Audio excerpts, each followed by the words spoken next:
사랑하는 교우 여러분께 귀하신 주님의 이름으로 문안합니다. 지난 한 주간 주의 은혜 가운데 다들 평안하셨습니까? 일마다 때마다 함께 하시는 하나님의 은혜를 많이 경험하셨나요? 오늘 또 우리를 이 자리로 불러주신 우리 하나님의 은혜를 생각하며 감사를 올립니다. 우리가 만약 이런 순간, 이런 예배하는 시간이 없다면 우리는 어떻게 살아갈까? 아마 우리 의지대로 살아가겠죠? 우리 생각대로 살아가면서 아마 때때로 우리에게 엄습해오는 그런 염려, 불안, 삶에 대한 근원적인 어떤 허무감 이런 것에 시달리지 않겠나 생각합니다. 우리 인간에게는 모두 돌아갈 고향이 있다는 것, 우리는 모두 집으로 돌아간다. 그죠? 아버지의 집으로 갑니다. 근데 그 아버지께서 오늘 예배를 통해서 아버지의 세상을 알려주십니다. 그것이 오늘 우리에게 큰 복이 아닐까 생각합니다. 자, 기쁨으로 마음을 모두어서 우리 하나님 앞에 예배합시다. 예배하실 때에 주의 성령께서 주시는 정말로 놀라운 은혜가 우리의 모든 것을 사로잡아 주기를 간절히 기도합니다. 우리 경배찬송 85장 9절을 생각만 해도 이렇게 좋거든. 오늘은 1절과 3절 함께 찬송하면서 하나님 앞에 예배하겠습니다. 구주를 생각만 해도 이렇게 좋거든. 주 얼굴 배울 때에야 얼마나 좋으랴. 참 회개하는 자에게 소망이 되시고 구하고 찾는 자에게 기쁨이 되신다. 아멘.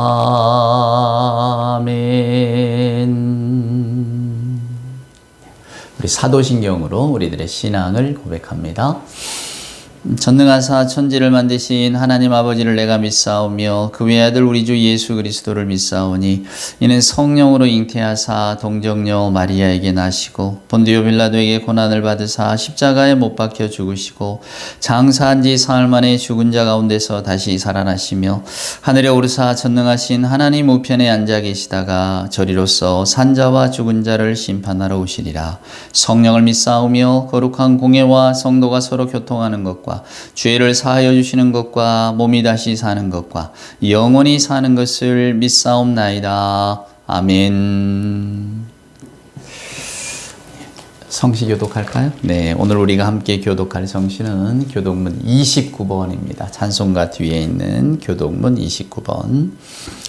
하나님이여 찬송이 시온에서 주를 기다리오며 사람이 소원을 주께 이행하리이다. 기도를 들으시는 주여 모든 육체가 주께 나아오리이다.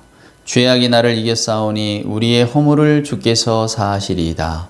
주께서 택하시고 가까이 오게 하사 주의 뜰에 살게 하신 사람은 복이 있나이다. 우리가 주의 집 곧 주의 성전의 아름다움으로 만족하리이다. 땅을 돌보사 물을 대어 심히 윤택하게 하시며 하나님의 강에 물이 가득하게 하시고 이같이 땅을 예비하신 후에 그들에게 곡식을 주시나이다. 초장은 양떼로 옷 입었고 골짜기는 곡식으로 덮였음에 그들이 다 즐거이 외치고 또 노래하나이다. 아멘. 오늘 예배 찬송은 찬송가 200장입니다. 달고 오묘한 그 말씀, 생명의 말씀은. 찬송가 200장 1절과 3절 같이 찬송하겠습니다. 달고 묘한 그 말씀, 생명의 말씀은 귀한 그 말씀 진실로 생명의 말씀이 나의 길과 믿음 밝히 보여주니 아름답고 귀한 말씀 생명샘이로다. 아름답고 귀한 말씀 생명샘이로다. 널리 울리어 퍼지는 생명의 말씀은 마음의 용서와 평안을 골고루 주나니 다만 예수 말씀 듣고 복을 받네 아름답고 귀한 말씀 생명샘이로다 아름답고 귀한 말씀 생명샘이로다 아멘. 기도할까요? 기도합시다. 사랑과 은총으로 함께 하시는 아버지 하나님 감사합니다. 오늘 이 아침 저희들 하나님께 예배하는 이 복되고 기쁨의 자리로 불러주시고 하나님을 찬양하며 예배드리는 저희들의 모습 우리 하나님 기뻐하시고 또 기뻐하실 것 같아 저희들의 마음이 감사로 충일합니다. 시간을 창조하신 아버지 하나님 한여름의 때 어느새 2024년 한 해의 절반이 흘러갔습니다. 저희들의 계획과 또 저희들이 삶을 살아가는 모습 하나님 보시기에 어떠하신지요? 저희들의 욕심과 또 짧은 소견 하나님 용서해 주시고 늘 세상의 일에 너무 큰 관심을 두어 날마다 불안과 염려 가운데 흔들리는 저희들을 하나님 용서하여 주시옵소서. 사람을 창조하신 아버지 하나님, 하나님께서는 인간이 무엇이기에 천사보다 조금 못하게 창조하셨다고 하나님 아버지의 모습을 그대로 주셨다고 말씀해 주셨습니다. 하나님의 모습, 그 이상, 그 목적, 그 높은 목표 저희들이 감당하기에는 짐이 너무 무겁습니다. 하지만 하나님 그 힘을 감당할 수 있는 성령의 능력을 덧입혀 주셔서 저희가 힘차게 하나님이 기뻐하시는 삶의 방향으로 걸어갈 수 있도록 주님 도와주시옵소서. 날마다 귀하고 복된 하나님의 말씀을 접하게 하옵소서. 모든 사람에게 생명을 주시는 이 놀라운 말씀을 저희가 듣고 기억하면서 또 그 말씀을 붙들고 순종하면서 정말로 하나님의 자녀답게 잘 살아갈 수 있도록 용기 있게 흔들리지 않고 이 세상을 잘 감당할 수 있도록 주님 도와주시옵소서. 여기저기서 고통받고 힘들어하는 또 예상치 않는 사고로 인하여서 아픔을 겪고 있는 이웃과 또 사람들 많습니다.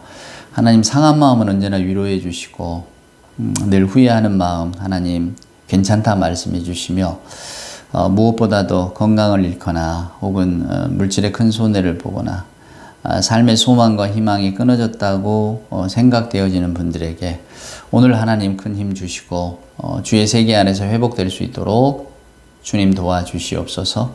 오늘 또 예배하며 고개 숙인 그리하여 하나님의 말씀을 듣고자 하는 사랑하는 심령들 주의 성령께서 일일이 찾아가셔서 오늘 주신 말씀 가운데 큰 은혜가 있게 하시고 그 은혜를 가지고 세상을 살아갈 때 하나님의 사랑을 드러내며 살아가는 우리 모두가 되게 하여 주시옵소서.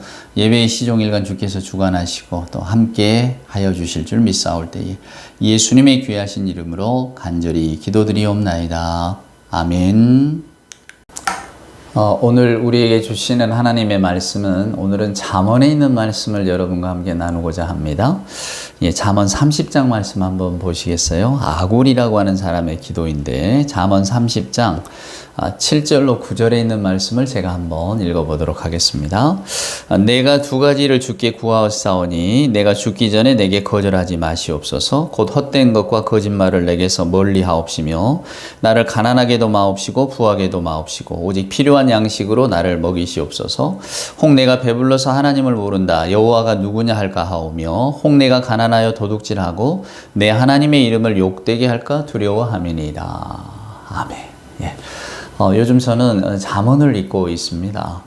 잠언을 읽으면서 그전에는 제가 귀하다, 소중하다, 물론 하나님의 말씀이 다 귀하고 소중하죠. 하지만 복음서에 있는 예수님의 말씀이나 또 다른 어떤 성경에 기록된 말씀보다도 잠언의 말씀을 좀 가볍게 여기지 않았나 그런 생각이 들었습니다. 왜냐하면 잠언은 격언 같은 이야기잖아요. 원래 여러분이 잠언이라고 하는 이 잠자가 대나무 잠자입니다. 한자로 말하면. 그러니까 대나무 예전에는 바늘을 대나무로 만들었다 그래요. 그러니까 그 대나무로 만든 바늘을 갖고 여러분 뭘 했겠습니까? 뭐 여러 가지 생활의 용도로 썼겠지만 그 중에 하나는 이런 손톱 밑에 찌르는 뭔가 각성하는, 그렇죠 여러분? 느낌이 딱 오지 않습니까? 아, 그래서 이 잠언이라고 하는 거는 찌르는 말씀이구나. 마치 바늘처럼. 대나무 바늘처럼 우리를 찌르는 말씀이구나. 그러면 이 말씀 속에 뭔가 큰 지혜가 들어있겠지. 그래서 이렇게 잠언을 그 지혜의 말씀으로 받는 경우가 많았다 그 말입니다. 찌르는 말씀이지만 어떤 영적인 말씀이기보다는 그냥 세상 사는 이야기. 또 솔로몬도 이 솔로몬의 잠언인데 솔로몬이 다 지은 건 아니고요. 이제 자기가 이렇게 들어왔던 잠언들을 다 모았다 이제 이런 이야기를 하거든요. 그러니까 그때 당시에 떠돌아다니는, 아니면 그때 당시에 어찌됐건 사람들의 인생에 교훈이 될 만한 이야기다 그러면서 우리에게 들려주는 이야기. 그래서 잠언에는 실은 여기에 무슨 복음의 큰 의미가 있을까, 저는 그렇게 생각했던 것이 사실입니다. 그래서 잠언 설교를 많이 하지 않았고 또 잠언에 대한 언급도 별로 하지 않았습니다. 왜냐하면 잠언은 꼭 성경에서 읽는 잠언이 아니라 뭐 탈무드라든가 아니면 뭐 우리의 명심보감만 읽어보아도 그저 좋은 글이 많거든요. 그래서 그런 이야기로 생각했던 것 같은데 요즘 제가 잠언을 읽으면서 좀 생각을 많이 바꿨습니다. 우리 예수 믿는 사람뿐만 아니라 다른 어떤 분도 이 잠언을 읽는다면 여기에서 주어지는 어떤 그 생활의 교훈들, 삶의 지혜들을 많이 얻을 수 있겠구나. 또 우리 예수 믿는 분들은 더 나아가서 하나님의 말씀을 우리가 받아들이니까 이것은 하나의 명령이구나. 우리가 어려울 때 혹은 힘들 때 혹은 우리가 막 흔들릴 때 오늘 이 말씀을 기억한다면 저와 여러분의 삶에 큰 유익이 되지 않을까. 그래서 오늘은 어떤 그 복음의 진리를 나누기보다 하나님께서 저와 여러분에게 살기를 원하시는 그런 생각, 그런 마음으로 오늘 이 말씀을 들어봐 주셨으면 좋겠어요. 한 20여 년 전 이야기로 제가 기억이 됩니다만은, 이제는 뭐 20년 세월이 금방금방이라는 느낌이 듭니다. 어제 일어난 일 같은데 뭐 한 20년 지났구나, 이렇게 생각이 되니까요. 새천년, 뭐 2000년을 맞는다고, Y2K, 뭐 이런 이야기를 들었던 게 엊그제 같은데 여러분, 그게 벌써 25년 전 이야기입니다. 뭐 컴퓨터를 다시 재부팅하네, 뭐 하네, 이런 얘기 많이 들었었거든요. 다가올 2000년을 준비하라고. 근데 그게 벌써 25년 전 이야기니 얼마나 세월이 빠른지 뭐 저보다도 여러분이 더 많이 짐작하실 줄 압니다. 자, 그래서 한 20여 년 전 이야기, 그 신문에 난 이야기입니다. 제가 오래도록 기억하는 건 그만큼 그 이야기가 인상 깊었던 거죠. 초등학교 4학년입니다. 10살, 11살. 그 아이가 지리산에서 무려 3일을 헤매다가 3일을 이렇게 떠돌다, 그게 실종된 지 3일 만에 무사히 살아 돌아왔어요. 산속에서. 쉽지 않은 일이거든요. 그런데 그 아이 인터뷰가 더 기가 막혔어요. 얘가 이제 아버지가 산을 좋아하는데 어려서부터 아버지를 따라다녔나 봐요. 그래서 아버지하고 많이 산을 다녔대요. 그러니까 그 11살짜리가 지리산도 따라갔겠지. 근데 그 따라가면서 이제 아버지가 이런저런 이야기 들려줬을 거 아닙니까? 뭐 꽃도 예쁘다, 물도 뭐 맑고 깨끗하다 이야기도 했겠지만 그 아버지가 들려주신 말씀 가운데 자기가 딱 두 가지가 생각이 났대요. 그러니까 이제 기자들이 너 어떻게 72시간을 버틸 수 있었냐, 너 같은 어린아이가 산속에서 어떻게 살아남았니 물어보니까 그 비결 두 가지를 이야기하는데 그게 아버지에게 들었단 말이랍니다. 그러니까 첫 번째 기억나는 아버지 말은 뭐냐면, 우리 대한민국의 산에는 사람을 해칠 만한 사나운 짐승은 없다, 요거였대요. 그래서 짐승한테 내가 물려주진 않겠구나, 소위 말하면 호랑이 늑대는 없구나 생각했다는 거죠. 그 다음에 두 번째는 옷이 젖은 채 밤에 잠들면 죽는다. 그러니까 옷이 젖은 채 잠들면 죽는다. 요 이야기를 아버지가 해주셨대요. 그래서 이 아이가 밤에는 잠을 안 잤대요. 잠들면 죽는다고 하니까. 밤이면 또 기온이 떨어지잖아요. 그냥 낮에만 잤대요. 낮에만. 그게 발견된 겁니다. 그래서 살아났어요. 대단한 아이 아닙니까? 아버지 말씀을 기억해서 살아난 아이. 문득 이제 제가 무슨 말씀을 하려는지 짐작이 되시죠? 맞습니다. 오늘 우리는 저 좋으신 하나님 아버지의 말씀을 기억하면서 한번 살아보자는 거예요. 그래서 오늘 잠언에서는 저와 여러분에게 하나님께서 어떤 이야기를 들려주고 계실까? 오늘 저는 이제 잠언 30장의 아굴의 기도를 여러분께 말씀을 드립니다만은, 잠언을 제가 다시 읽었다고 했잖아요. 저는 이걸 리라이팅을 한번 해볼 생각입니다. 의미 있는 단어를 쓰면서 이게 무슨 뜻일까? 저희들이 요즘 뭐 어찌됐건 심리상담에 관한 이야기를 제가 많이 하고 있으니까 잠언에 보면 이런 이야기가 있더라고요. 사람이 불을 마음에 품고서야 어찌 옷이 타지 않겠으며. 기가 막힌 표현 아닙니까? 사람이 불을 마음에 품고서야 어찌 옷이 타지 않겠으며, 예, 사람이 숯을 밟고서야 어찌 발이 되지 않겠느냐. 예, 관통하는 말이었습니다. 저와 여러분이 내면의 분노나 적개심, 화, 이런 것들이 오래 있으면 결국은 우리 주변을 다 태워버리거든요. 그래서 이 분노가 적개심으로 변하지 않도록 그때그때 잘 소화하며 사셔야 된다고, 그런 이야기를 이제 심리상담에서는 많이 하는데, 오늘 잠언을 읽어보니까 또 그 말씀이 나와 있잖아요. 사람이 불을 마음에 품고서야 어찌 옷이 타지 않겠느냐.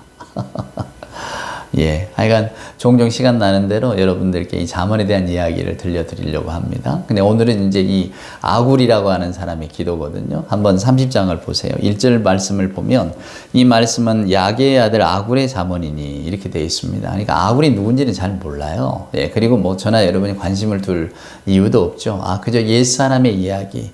옛날에 어떤 사람이 하나님께 이렇게 기도했구나 라고 하는 겁니다. 근데 이 사람의 기도가 뭡니까? 오늘 보면 딱 두 가지를 구해요. 여러분 기도 제목이 몇 가지나 되십니까? 뭐 수십 가지시죠? 우리는 여러 가지 일로 하나님께 기도합니다. 근데 오늘 이 사람은 두 가지를 중점적으로 기도했대요. 이 사람도 기도의 제목은 많았겠지. 근데 이제 하나님께 올리는 기도, 정제된 기도 딱 두 가지만 이야기하는 겁니다. 첫 번째는 한번 여러분 7절 보세요. 내가 두 가지를 주께 구하였사오니 내가 죽기 전에 내게 거절하지 마세요. 첫째, 헛된 것 거짓말을 내게서 멀리 하옵소서. 여러분이 헛된 것이라는 게 헤벨입니다. 헤벨. 아벨 아시죠? 아벨. 가인의 동생 아벨 말입니다. 아벨은 아마 본명은 아니었을 거라고 학자들은 추측합니다. 왜냐하면 이 아벨이란 말이 헤벨에서 온 말이거든요. 헛것, 무의로 돌아가는. 그러니까 아벨이 죽잖아요. 그러니까 아마 이제 후대에게 이 가인과 아벨 이야기를 들려주기 위해서 동생의 생명이 그냥 속절없이 사라지잖아요. 그래서 아마 아벨이라는 이름을 붙였을 것 같은데, 어찌됐건 우리가 솔로몬이 지었다고 하는 전도서를 보면 전도서의 첫 대목이 그거잖아요. 헛되고 헛되다. 모든 것이 헛되다. 그게 헤벨입니다. 헤벨. 그게 바로 오늘 이 사람이 말하고 있는 거. 헛된 것 구하지 않게 하세요. 거짓된 것 구하지 않게 하세요. 그래서 성경은 이 헛된 것을 여러분 다른 어떤 것보다 이제 영적인 것과 연결을 시킵니다. 그러니까 우리의 정신, 우리의 마음, 우리의 생각이 그냥 온통 세상의 것에, 눈에 보이는 것에만 빠지지 않게 해주세요. 그 말입니다. 거짓된 것도 마찬가지입니다. 우리가 너 했어 안 했어? 해놓고 안 했다. 이런 거짓된 말들이 아니고요. 우리가 인생을 이렇게 바라보면서 저나 여러분이 이런 말을 합니다. 눈에 보이는 게 전부지. 우리가 경험하는 세상이 전부지. 죽음 이후의 삶, 영적인 삶 잘 모르겠어. 그냥 보는 게 전부야. 이렇게 그죠? 어쩌면 세상의 진리를 담은 것 같지만 성경은 그것을 거짓된 말이라고 말합니다. 하나님의 세계를 인정하지 않는. 저나 여러분도 우리 눈에 보이는 세상을 두고 살아갑니다. 그리고 날마다 우리는 접하는 이 일상의 힘이 너무 크죠. 저도 그렇습니다. 일상에 휘둘리고 일상에 그냥 매여 있고 일상이 이끄는 대로 저희가 따라가고, 그게 이제 우리들의 속성인데, 근데 성경은 일상의 것을 넘어서는 더 큰 게 있다고 항상 우리에게 가르쳐 주죠. 그러니까 일상이라고 하는 것에서 성경은 헛것을 보는 겁니다. 저와 여러분이 집착하고 지금 우리가 살아가고 우리가 이렇게 경험하는 모든 것들은 성경은 헛되다라고 표현을 하는 거죠. 그래서 그 헛된 것 이면에 있는 흔들리지 않는 것, 영원한 것에 마음을 두라. 지금 오늘 이 아굴의 기도 첫 번째가 그겁니다. 하나님, 제가 눈에 보이는 것만이 전부라고 여기지 않게 해주세요. 제가 정말 이 세상의 것들만이 내 삶의 모든 거라고 생각하지 않게 해주세요. 그저 세상의 것을 쫓다가 하나님을 잊어버리거나 하나님의 영적인 세계를 인정하지 않는 그런 잘못을 범하지 않도록 저를 좀 붙들어 주세요. 그겁니다. 그게 첫 번째 기도입니다. 그러니까 우리식으로 이야기하면 저 믿음 좋게 해주세요.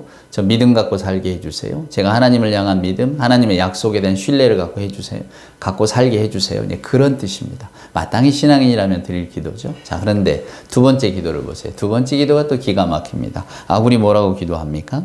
그 8절의 마지막 부분에 보면, 나를 가난하게도 마옵시고 부하게도 마옵시고 오직 필요한 양식으로 나를 먹이옵소서.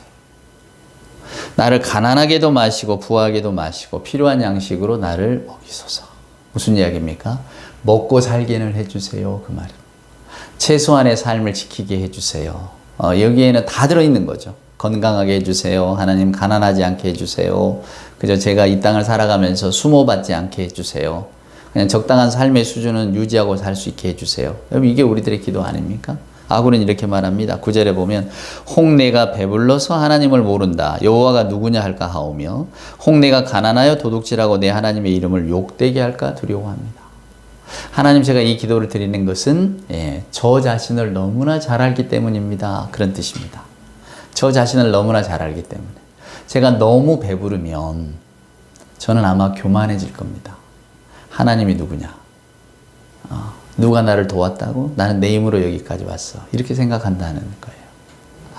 그 셰익스피어가 지은 그 맥베스라고 하는 비극에 보면 이런 얘기가 나옵니다. 원래 이 맥베스라고 하는 이 장군이거든요. 스코틀랜드의 장군인데 굉장히 충성스러운 사람이에요. 로얄티가 있는 사람입니다. 그래서 그냥 왕 던컨이라는 왕인데 그 왕을 섬기는 데 있어서 정말 변치 않는 마음이에요.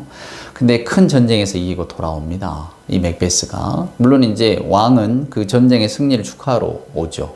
장군이었으니까 맥베스가. 이게 전쟁에 나가서 아주 큰 승리를 거두고 돌아온단 말이에요. 근데 돌아오는데 마녀 셋이 마중을 나옵니다. 그냥 무심하게 지나가면서 이 세상의 왕이 될 자가 뭐 따로 있느냐. 왕이 누가 뭐 정해졌냐 그 말이에요. 그 말이 뭡니까? 왕이야 너도 될 수 있지 그런 뜻입니다. 그 이야기를 듣고 와서 이제 맥베스가 아내에게 이야기를 하는 거죠. 내가 승전하고 돌아오다가 그 마녀 셋을 만났는데 그들이 나한테 이야기하더라. 왕이 될 자 누구냐고. 여자가 빨리 알아듣죠. 그렇구나. 왕이 될 수 있겠구나. 야망이구나. 마침 던컨이라고 하는 왕이 이제 그 승전을 축하한다고 자기 왕국을 떠나서 이 맥베스의 왕국으로 온다고 하니까 기회는 이때다 아닙니까? 그래서 맥베스를 이제 자극합니다. 왕이 될 사람이 따로 있느냐? 우리가 영웅 아니냐? 당신은 왜 왕이 못 되느냐? 당신도 될 수 있다. 부축입니다. 맥베스 생각 속에 원래는 이 로열티가 있는 사람이니까 왕에 대한 충성심을 갖고 있는 사람인데 이제 벌써 뭐가 하나 들어오기 시작한 거죠. 그래 전쟁에서도 이기고 나는 영웅인데 내가 왜 맨날 신하로만 있어야 되나? 나는 왕이 되면 왜 안 되지? 결국 맥베스는 왕을 죽이고 나중에 자기도 파멸하는 이야기죠. 셰익스피어는 무슨 이야기를 하고 싶었을까? 아마 인간의 근원적인 욕망, 교만에 대한 이야기를 하고 싶었을 겁니다. 내가 세상의 왕이다. 내가 최고다. 그리고 그 교만 때문에 몰락해가는 인간상을 우리에게 보여주고 싶었던 거겠죠. 오늘 아굴이 똑같이 기도합니다. 하나님, 내가 너무 후하면, 내가 너무 잘나면, 내가 너무 세상에서 인정받고 존중받으면 내가 하나님을 제대로 고백할 수 있을까요? 여기 선거는 말로는 하나님의 은혜다라고 이야기하지만 내 마음속에 내가 여기까지 오느라고 얼마나 고생했는지 아느냐고, 내가 얼마나 여기 이 자리를 차지하려고 애썼는 줄 아느냐고. 그러니까 오늘 이 자리에 앉아 있는 것은 다 내가 애쓰고 내 능력이 뛰어남이고 내 자질과 내 노력의 결과라고. 이렇게 생각하지 않을까 두려워한다는 게 지금 아굴이. 그 말이 뭡니까? 우리 모두를 이야기하는 겁니다. 아굴이라고 하는 사람 아까 제가 누군지 모른다고 했잖아요. 알 필요도 없으시다고. 왜냐하면 아굴이 바로 저와 여러분이기 때문에요. 우리가 아굴입니다. 우리는 아굴과 같은 사람이에요. 그래서 우리가 너무 부하게 되면, 우리가 너무 성공하게 되고 잘 나가게 되면 하나님을 잊어버릴까 두렵고, 또 뭐라고 말합니까? 제가 너무 가난하면 도둑질할 거 아닙니까? 먹어야 되니까. 근데 그 도둑질이 하나님의 영광을 가리는 일 아닙니까? 하나님을 믿는 백성이 저런 짓을 한다고. 근데 이 말은 여러분 뭡니까? 저 굶게 되면 그런 짓이라도 할 거예요. 지금 그 말이잖아요. 우리 인간이 어디 갑니까? 별로 어디 안 가죠. 프로이드라고 하는 심리학자가 이런 말 합니다. 자기가 1차 대전을 겪으면서 아주 혹독한 가난에 시달리거든요. 그러니까 그 사람 막 글을 써야 되는데 글 쓸 종이를 구할 수가 없는 거예요. 훔치고 싶었겠지. 그러니까 그가 그런 고백을 합니다. 그전에는 몰랐던 사실을 알게 되었는데 그것은 사람이 3일을 굶으면 모두가 똑같아진다. 3일을 굶으면 그가 가진 배경이나 그가 귀족의 자제였든지 그가 뭐 천한자의 자제였든지 어떤 신분 여와의 막론하고 3일 굶으면 다 똑같아진다. 그건 뭡니까? 인간의 속성을 꿰뚫는 말이죠. 배고픔을 이길 수 없고 우리는 곤궁함을 이기지를 못합니다. 아굴은 기도합니다. 하나님 저 가난하게도 마세요. 가난하면 훔칩니다. 훔칠 겁니다. 그러니 하나님 저를 그 지경에 내버려 두지는 말아주세요. 지금 그런 뜻입니다. 어떻습니까 여러분? 솔직한 기도 같지 않습니까? 저도 이 아굴의 기도를 드리려고 합니다. 첫째는 내가 너무 헛된 것에 빠지지 않게. 헛됐다는 게 뭐냐면 하나님의 세계를 인정하지 않는 거예요. 우리가 하나님의 세계 속에 살면서도 하나님이 계시든지 말든지, 아니면 우리가 늘 교회 와서 영적인 하늘의 시민권 이야기하지만 그가 시민권이야 내가 손에 쥐어보지도 않았는데 그건 잘 모르겠고, 우리는 이런 마음 속에 살지도 모릅니다. 말로 겉으로는 믿음이 있어 보이지만 속으로는 전혀 믿음이 없는 자의 삶을 살 수도 있거든요. 하나님 두려워하지도 않고 하나님을 믿지도 않고 그럴 수 있습니다. 근데 아합은 그걸 경계하는 거예요. 하나님, 제가 세상에 지내는 일들 때문에 세상의 것에 너무 빠지지 않게 해주시고, 이제 두 번째는 가난하게도 부하게도 하지 마시라. 저는 이 말씀이 어떨 때 힘을 발휘할까? 우리가 산속에서 길을 잃은 아이 같을 때 이 말씀이 생각날 거라고 여겨집니다. 그러니까 그 아이는 아버지가 얼마나 많은 이야기를 들려줬겠지만 막상 그가 산속에서 혼자 정말 나는 죽을지도 모른다는 공포와 두려움이 몰려올 때, 그래, 아버지 말씀이 기억나는 거죠. 사나운 짐승 없다. 비가 젖은 채 잠들면 안 된다. 딱 두 가지만 기억해서 살아남았잖아요. 오늘 저와 여러분도 마찬가지입니다. 세상의 세파가 아무리 거세고 또 우리들의 삶에 뒤흔드는 폭풍이 몰아친다 할지라도 이 두 가지 말씀을 기억하면 우리가 견뎌낼 수 있지 않을까요? 하나님, 가난하게도 부하게도 하지 마세요. 그건 뭡니까? 최소한의 생활 가운데 하나님을 찬미하고 살게 해주세요. 그 말 아닙니까? 우리의 가장 솔직한 말이죠. 저도 부자 되면 좋고 가난보다는 부자가 좋죠. 많으면 많을수록 좋은 게 돈 아닙니까? 자본주의 사회에서야 돈이라고 하는 것의 효용 가치가 얼마나 많습니까? 그러니 많으면 많을수록 좋죠. 다다익선. 근데 성경은 그것도 경계합니다. 많으면 엉뚱한 데로 빠져드니까, 많으면 교만해지니까, 많으면 내가 세상을 내 마음대로 할 것 같으니까, 전능하신 하나님보다 내가 가진 돈의 힘이 더 클 것 같으니까, 그래서 많게도 안 된다 그 말이에요. 나를 아니까. 그죠? 가난하게도 안 된다. 가난하게 하시면 저는 하여간 뭐든 할 거니까 하나님 저 좀 지켜주세요. 얼마나 솔직한 기도입니까? 여러분도 기억하실 겁니다. 메이플라워호 뭡니까? 영국에서 미국으로 종교의 자유를 찾아서 청교도들이 타고 온 배 아닙니까? 네, 그래서 미국 땅에 정착하죠. 그들이 그 메이플라워호를 타고 한 120명가량이 옵니다, 여러분. 신앙의 자유를 찾아서. 그래서 결국 미국의 원주민들을 만나서 옥수수 씨앗도 얻고 자기들이 가져간 씨앗도 뿌리고 그렇게 해서 1년을 삽니다. 그리고는 1년 되던 해에 왜 하나님께 예배한 거, 그래서 우리가 그걸 추수감사절의 유래라고 하잖아요. 근데 여러분, 그 120명이 넘는 메이플라워호를 타고 종교의 자유를 찾아 떠났던 영국의 청교도들이 1년 지나서 몇 명이 같이 이렇게 하나님께 감사 예배를 드렸는 줄 아십니까? 120명이 갖고 애들이 태어났으면 한 140명, 150명은 됐겠지. 우리는 그렇게 생각할 수 있어요. 아닙니다, 여러분. 겨우 40명 살아남았어요. 그러니까 3분의 2가 죽은 겁니다. 신앙 찾아 여기까지 왔는데 오다가 죽고 정착해서 죽고 120명이 출발했는데 1년에 40명 남았다니까요. 근데 추수감사 예배라고 곡식을 거뒀다고 하나님께 기도할 수 있겠습니까? 하나님께 예배할 수 있겠습니까? 불가능한 일이죠. 근데 그들은 그걸 했습니다. 그래서 오늘날 교회가 추수감사절의 전통을 지키는 거죠. 얼마나 아름다운 신앙 고백입니까? 대단한 신앙 고백이죠. 아름답다고 표현해 죄송합니다. 아름답진 않을 것 같군요. 하지만 대단한 신앙 고백입니다. 3분의 2가 죽고 없는데 3분의 1만 살아남았는데, 그럼 여러분 살아남은 사람들이 뭘 생각하겠습니까? 이제 우리는 살 수 있겠다? 천만에. 내년에는 또 우리 중에 3분의 1은 사라지겠구나 생각합니다. 공포가 있죠. 불안이 있죠. 우리들의 삶이 여기까지인가? 우리가 이러려고 여기까지 왔나? 여러분 왜 그런 생각 안 하겠습니까? 그들 주변에는 왜 그런 말을 선장이나 종교 지도자한테 하고 싶은 말이 없었겠어요? 고작 우리가 이 꼴을 보려고 영국에서 여기까지 왔냐고.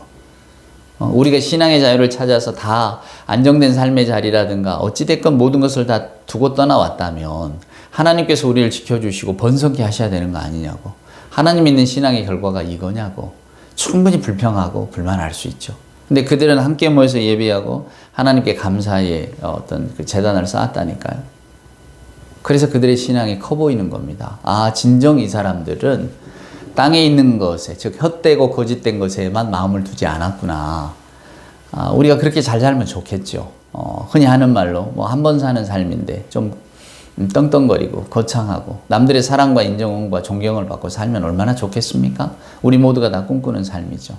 근데 성경의 고백처럼 그럼에도 불구하고, 아니면 그리 아니하실지라도 저는 하나님의 세계가, 영원한 하나님의 세계가 있다는 것을 알기 때문에 좌절하거나 낭망하거나 불평하거나 원망하지 않습니다. 이게 바로 우리 크리스찬의 신앙 고백 아닙니까? 아마 믿음 없는 분들은 그것은 신앙이 아니라 정신승리 같은데요, 이렇게 말씀할지도 모릅니다. 그죠? 그러나 그렇지 않아요. 신앙의 세계를 모르는 분들은 그렇게 이야기할 수 있지만, 그러나 적어도 저와 여러분 신앙의 세계 속에 들어있는 분들은 그 말이 주는 그 의미를 알잖아요. 그 감사의 고백이 주는 의미를 알잖아요. 그리 아니하실지라도. 그럼에도 불구하고 감사의 경지를 우리는 아는 사람들입니다. 왜? 믿음이 그걸 가르쳐주고 있으니까. 그래서 저는 오늘 여러분들께 이 아굴의 기도를 꼭 소개시켜 드리고 싶은 거예요. 아굴은 첫째로 먼저는 자기 영적인 건강을 염려했습니다. 하나님, 제가 헛된 것에 빠지지 않게 하시고 거짓되고 허황된 것을 말하지 않게 하소서. 그 말은 무슨 이야기입니까? 하나님의 영적인 세계를 인정하고 하나님께서 우리에게 원하시는 삶의 모습, 그게 뭡니까? 평화하고 서로 사랑하고 다복하라는 것이지, 본성하라고 하나님은 이야기하셨잖아요. 싸우고 죽이고 다투지 말고. 그러니까 하나님의 말씀의 분명한 핵심은 거기에 있습니다. 더불어 잘 살고 약자 돌봐주고 아름다운 세상을 만들어 가라. 이것이 하나님의 세계다. 그렇잖아요. 그러니까 우리가 그 명령을 받은 사람답게 하나님 두렵고, 내가 내 마음대로 하고 싶고 내 욕심을 차리고 싶어도 하나님 두렵고 하나님이 기뻐하시는 삶이 아닐 것 같으니까 누군가를 해하고 밟고 일어서고 아주 괴계를 꾸며서 파멸시키고, 이런 하나님이 원하시는 거 아니잖아요. 그것을 통해서 내가 성공을 이룬다고 해도 그것은 다 헛된 것이라고, 거짓된 것이라고, 분명히 우리에게 알려주잖아요. 그러니까 이런 말씀들을 기억하라는 거예요. 자, 아굴은 첫 번째, 그의 영적인 건강, 영적인 흔들리지 않는 영적인 마음, 이걸 부했단 말이에요. 근데 두 번째가 뭡니까? 부하게만 해주세요. 그렇지 않았어요. 부자도 만들어주지 마시고 가난한 자도 만들어주지 마시고 적당하게 삶의 희로애락을 느끼면서 감사할 수 있는 인생을 살게 해주세요. 그렇게 고백했잖아요. 이왕 하는 기도면 부자 되게 해주세요. 그러면 좋잖아요. TV 광고도 부자 되세요 이러는데 왜 우리는 전능하신 하나님을 믿으면서 하나님 나 부자 되게 해주세요 이 기도 못합니까? 근데 아굴은 그런 기도를 하지 않아요. 부자 되게 마옵시고 그렇다고 가난하게도 마옵소서. 우리 찬송가 가운데 이런 찬송이 있습니다. 아골 골짝 빈들에도 복음 들고 가오리니. 아골 골짝 빈들을 우리가 어떻게 갑니까? 우리는 못 갑니다. 안 가려고 하죠. 그러니까 딴 사람이 대신 갔으면 나 대신에, 그죠? 그게 우리들의 속마음 아닙니까? 그러니까 아골 골짝 빈들에 아무나 가는 거 아닙니다. 그러니까 여러분과 제가 하나님, 제가 믿음이 있으면 아골 골짝 빈들에라도 가지요. 이건 섣부른 겁니다. 아마 우리는 아골 골짝 빈들 앞에서 서성이다 말 겁니다. 그래서 아굴이 이런 솔직한 기도를 드리는 거예요. 하나님, 가난하게도 만들지 말아주세요. 제가 그 가난을 감당할 자신이 없습니다. 아마 우리 모두가 다 마찬가지겠죠. 뭐 가난이 오라, 한번 싸워보자, 이거 아니잖아요. 불편하고 삶이 힘들고 우리 다 짐작합니다. 그래서 그 삶을 피하고 싶은 거죠. 그러니까 오늘 아굴은 두 가지를 구하는데 하나는 영적인 일이고 하나는 육적인 일입니다. 그게 뭡니까? 육적인 일은 가난하게도 마시고 부하게도 마시고 저를 지켜주세요. 사랑하는 여러분, 이것이 하나님의 약속이고 하나님께 올리는 기도고 우리들의 진솔한 신앙 고백이라고 저는 생각합니다. 부디 우리 모두가 다 이 신앙 고백 위에 섰으면 좋겠습니다. 그리고 이런 기도 멋지게 드리시자고요. 우리의 속마음을 그대로 드러내면서도 우리의 연약함도 드러내고, 하지만 근본을 잃지 않는 하나님, 저의 영적인 평안을 지켜주세요. 제가 영적으로 섬기게 해주세요. 흔들리지 않게 해주세요. 하나님의 세계 속에 살게 해주세요. 멋지잖아요. 그리고 또 우리의 삶을 위해 기도합니다. 부하게 해달라고 기도하고 싶겠죠. 그러나 그런 욕망들을 드러낸다는 것이 결국은 하나님을 믿지 않는다는 말일 수도 있잖아요. 그러니까 그는 부하게도 마시고, 제가 교만해집니다. 너무 잘 알잖아요, 우리를. 그러나 가난하게도 마세요. 저 시험에 듭니다. 그러니까 하나님, 저의 삶을 좀 지켜주세요. 이겁니다. 우리 연약함을 아시니까 하나님, 제 삶의 기초가 무너지지 않게, 육신의 기초가 무너지지 않게 저를 좀 지켜주세요. 제가 늘 하나님 안에서 이런 어떤 그 일상의 삶을 감당하면서 살 수 있게 해주세요. 얼마나 인간적인 기도입니까? 저는 오늘 이 아굴의 기도가 마음에 와 닿습니다. 저와 여러분도 아굴과 같은 심정으로 이런 기도를 올릴 수 있다면 이게 복된 일 아니겠습니까? 부디 아굴과 같은 기도를 가지고 하나님 앞에 나아가셔서 하나님의 위로도 받으시고, 또 하나님의 사랑 안에서 정말 우리의 영적인 일, 또 우리가 살아가야 될 생활의 일들도 잘 감당해 나가시는 우리 모두가 될 수 있기를 주님의 이름으로 축원을 드립니다. 기도하시겠습니다. 이제는 우리 구주 예수 그리스도 크신 은혜와 아버지 하나님의 만극하신 사랑하심과 자비하신 성령님의 함께하심이 아굴의 기도와 같이 헛된 것, 거짓된 것, 혹은 부하게도 가난하게도 하지 말기를 진솔한 마음으로 구하는 우리 예배하는 모든 사랑하는 하나님의 자녀들 머리머리 위에와 저들의 생각, 또 신앙, 또 삶의 모든 것들 위에, 기도 제목 위에, 우리 주님 사랑하시는 복된 교회 위에 이제로부터 영원 무궁토록 함께하여 주옵기를 간절히 축원하옵나이다. 아멘.